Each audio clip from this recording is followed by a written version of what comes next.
the person you would have taken a bullet for won't even look at you now. That's the kind of pain that no court document prepares you for.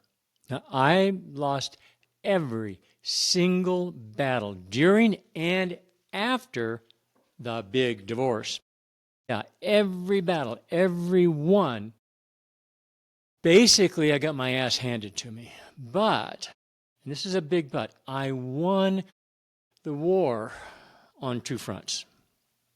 War front number one, that ugly, drawn out, and oh my God, expensive divorce forced her mother to grow up. She finally became a pretty decent parent.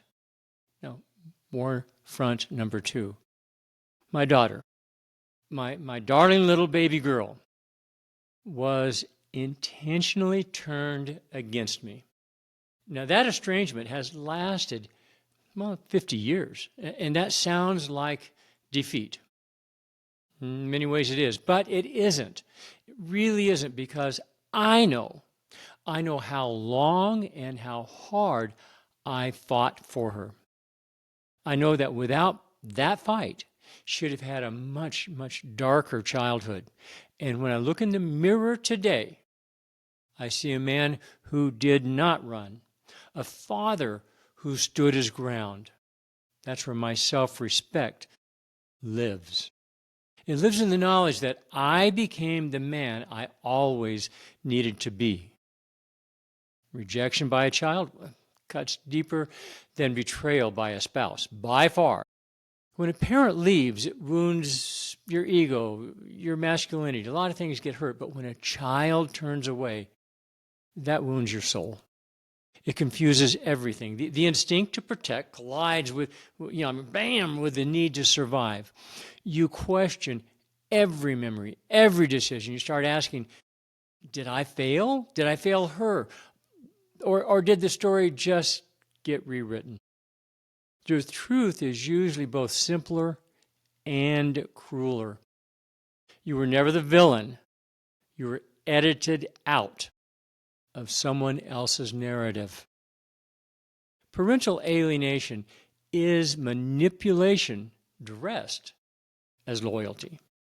A child is pressured, subtly or directly, to choose sides, to absorb the other parent's resentment as their own.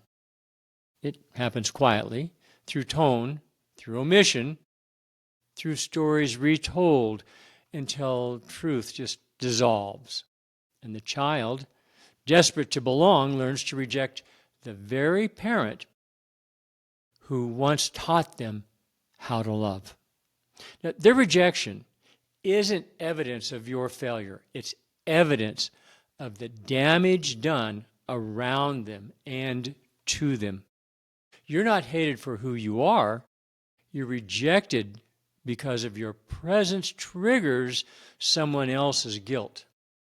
That's not on you. When you're falsely accused or erased, every instinct screams to defend yourself, to argue, to set the record straight. But arguing through your children only deepens the divide. You cannot reason your way through poison. So, model restraint. When you refuse to mirror hostility, you show your kids, eventually, what calm integrity looks like. They might not, they probably won't recognize it now, but years from now, they'll remember the contrast, the unreasonable, hateful one, the one with calm, loving integrity. Show up. Even when you're rejected, that may mean quiet birthday cards returned unopened, a text left unanswered, a graduation seat way up in the back row. Show up anyway. You're not chasing their approval.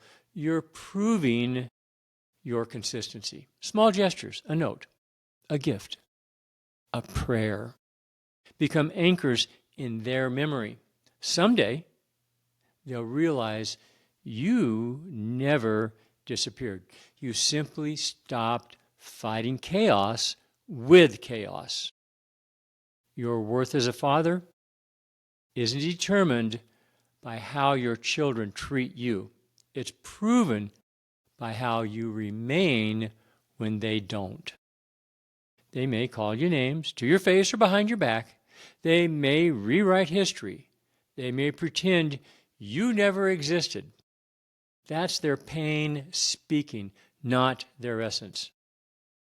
You, interestingly enough, you can hold both truths. You love them, and you won't let their rejection define you. When you detach your identity from their behavior, you reclaim peace that can't be taken by someone else's opinion.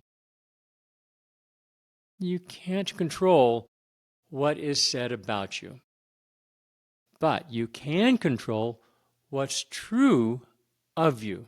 Your tone, your patience, your reliability, your presence.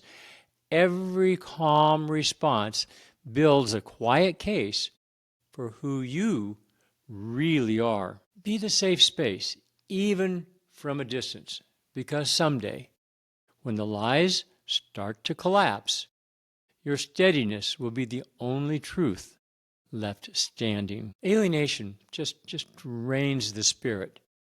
You carry grief that doesn't die. It changes shape, but doesn't die. So protect your mind and your body like sacred ground. Find therapy. Join men's groups. Surround yourself with people who remind you that fatherhood doesn't end just because communication does. See, isolation whispers lies where community speaks truth. This isn't selfish. It's maintenance of the vessel that still loves from afar. Children grow, stories unravel. Truth has a long half-life. Stay steady. You don't need to chase reconciliation. Just keep that door open. Keep the door unlocked. Years may pass. They often do. Then one day, a knock, a message, a hesitant smile. They may apologize. They may not remember everything accurately. That doesn't matter, because your consistency will speak louder than the years of silence ever did. This isn't failure. It's evidence of how destructive divorce can be.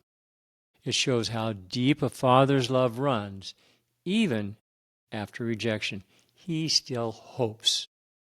That kind of endurance isn't weakness.